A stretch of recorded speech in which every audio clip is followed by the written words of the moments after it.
All right, so it was like less than a week ago that I was telling you guys about the drone strike that the US conducted as we were leaving Afghanistan under the Joe Biden administration, and how this was a drone strike that at the time, the Pentagon, all of these commanders were coming out and telling people that it was a righteous strike. That's the language that they used. And they said that they were killing an ISIS-K suicide bomber to protect US troops in the region. Now, we found out later, no thanks to the Pentagon at all, okay? We found out later due to a New York Times investigation piece that it wasn't actually an ISIS-K suicide bomber that they killed, and that it was in fact a completely innocent American-affiliated aid worker and his family, including 7 children. So again, we got the picture from this basically, and I told you guys at the time 2 major things. That one, that this is the rule, not the exception, right? This is exactly what drone warfare has always looked like throughout the entire history of the war on terror, okay? And 2, that war and this type of imperialism is bipartisan. And so I got another New York Times investigation piece for you guys here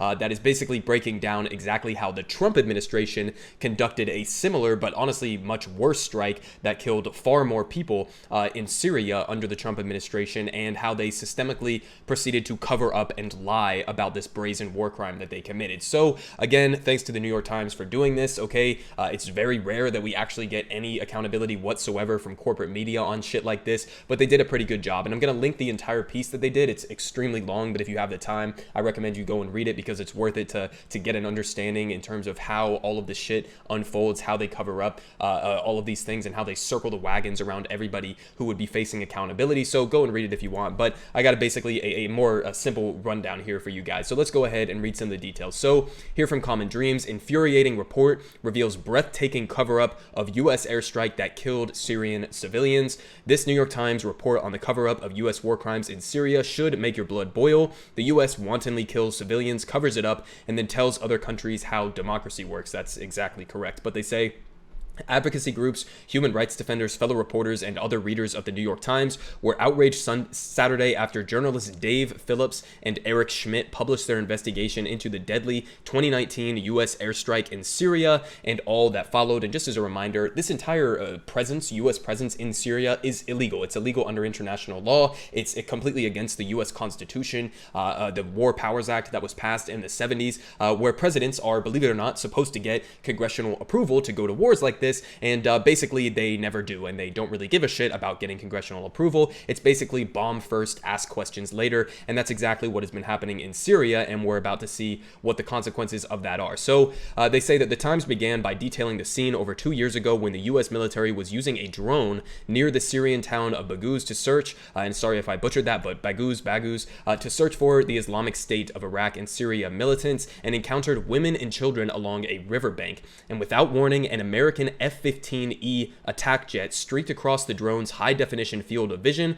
and dropped a 500-pound bomb on the crowd, swallowing it in a shuddering blast. And as the smoke cleared, a few people stumbled away in search of cover, and then a jet tracking them dropped one 2,000-pound bomb, then another, killing most of the survivors. And it was March 18th, 2019, again under the Trump administration. And as the U.S. military's busy Combined Air Operations Center at Al Udeid Air Base in Qatar, uniformed personnel watching the live drone footage looked on in stunned belief, according to one officer who was there, saying, quote, "Who dropped that?" a confused analyst typed on a secure chat system being used by those monitoring the drone. 2 people who reviewed the chat log recalled, and another responded, "We just dropped on 50 women and children." It turned out later that the actual death count was about 70, okay? So you might be asking, why were they confused about this, right? Why is this command center operating in Qatar that has a drone circling overhead? Why would they not know who's dropping this bomb? Well, it was apparently a secret task force called Task Force 9, and this task force has been operating and conducting war crimes with no accountability for years and years, and they bring that up here, and we're going to get to that in a little bit here. But yeah, basically this was a task force that called in an airstrike knowing that there were innocent men, women, and children that were at this camp when they had basically backed ISIS up against the I think it was the Euphrates River there, and they basically backed them up into a corner, and then they saw that there was a gigantic encampment of women and children that were there, and the task force still decided to call in multiple airstrikes, as you can see there, the 500-pound bomb followed by a 2,000-pound bomb, and just to add onto that already brutal situation, another 2,000-pound bomb to make sure that all of the civilians had been completely eviscerated. But they say after the strike, civilian observers found piles of dead women and children, reported Phillips and Schmidt, who spent months investigating one of the largest civilian casualty incidents of the war against ISIS, relying on confidential documents, descriptions of classified reports, and interviews.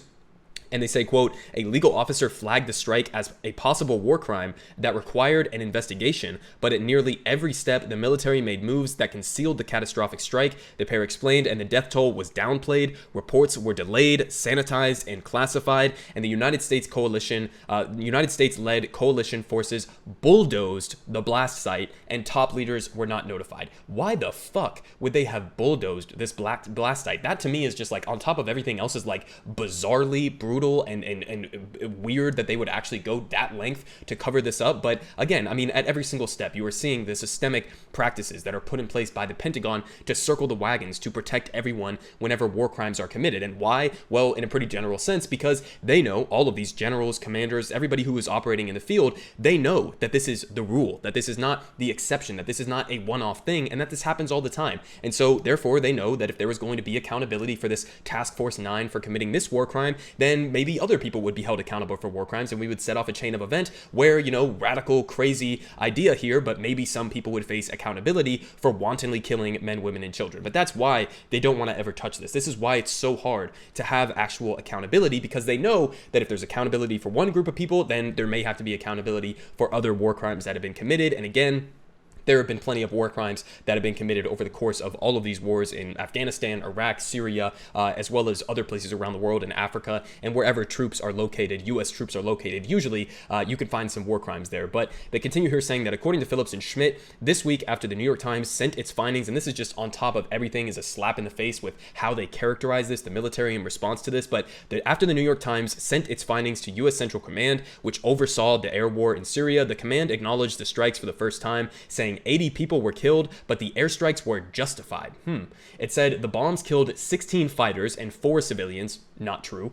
And as for the other 60 people killed, the statement said that it was not clear that they were civilians, in part because women and children in the Islamic State sometimes took up arms. So you really understand what they're saying here. First of all, it was not verified that there were 16 fighters. Okay, they pretty much just completely pulled that out of their ass. But on top of that, they killed 60 people and just lumped them all in as a group and said, well, I don't know, maybe not. Maybe these men, women, and children, like literal children, could have been part of ISIS. Maybe they were going to pose a threat to us somehow in this task force that wasn't even close to the location at the time, okay? It's insultingly ridiculous how little accountability that we actually have, that they would feel brave enough to come out and say something like that. You killed 60 people and you're just lumping them all in. Well, maybe, I don't know, they were kind of near the terrorists, so, you know, these brown people, maybe they all look the same. They could all be terrorists. Who knows? Just scary Syrian civilians over there. That's literally how they are discussing this. It's completely disgusting. But they continue here, giving a little bit of virtue signaling and pretending to give a shit, saying, we abhor the loss of innocent life and take all possible measures to prevent them. Well, if these are all the measures that you're taking and you're doing all that you can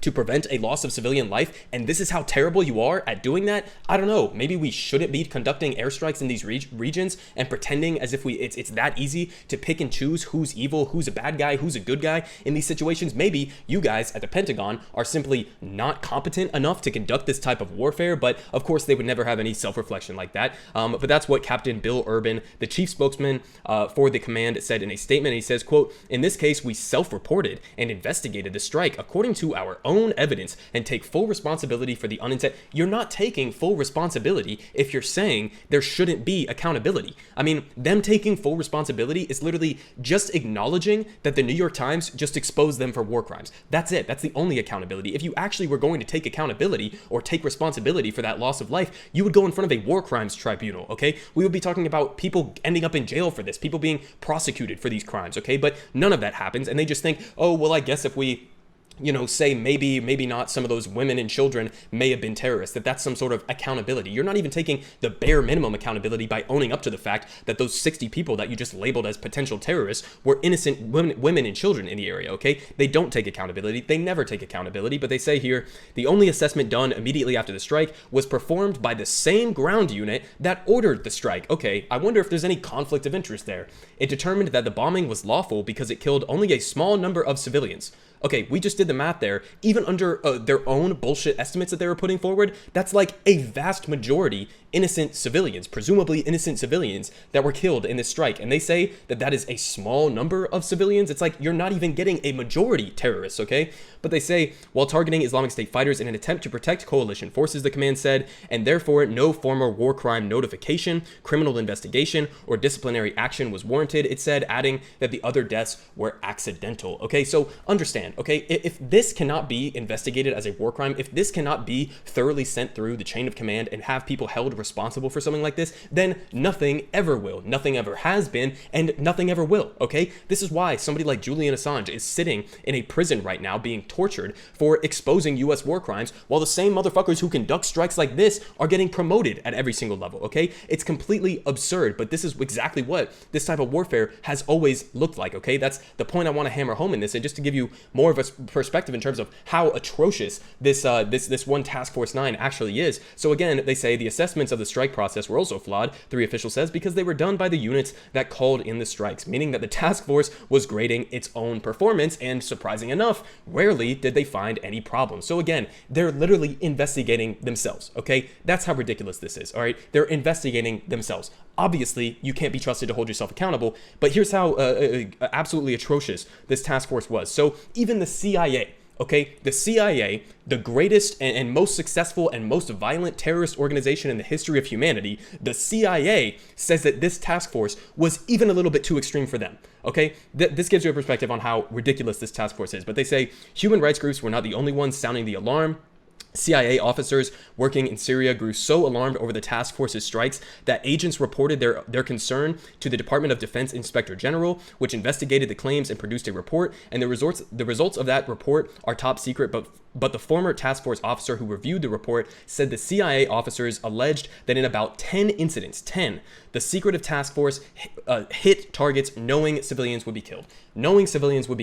10 times right there, not even including the one we were just talking about, 10 incidents of blatant war crimes that never get investigated, that nobody ever gets held accountable for. So even the CIA is admitting, yeah, this task force, they're, engaging in some pretty fucked up behavior. So that should tell you how extreme the situation has actually gotten. And again, just as a reminder, this is a bipartisan issue. War, imperialism, it always is. War crimes, okay? It's really more of a competition between presidents and sequences of presidents and who can be the biggest war criminal, okay? And Trump is really up there, right? You see here, he was even trying to outdo, Mr. Drone Program himself, Obama, in his drone program. So Trump inherited Obama's drone war and made it bigger. He significantly ramped up the drone warfare, and on top of that, he canceled the policy of even reporting drone strike deaths, okay? Not that Obama ever did that to the full extent, right? There was never any accountability under Obama, Biden, Trump, it doesn't matter. But the point is, Trump was even more brutal in a lot of ways than Obama was in drone warfare, which is saying a lot, okay? This is, coming from an Obama administration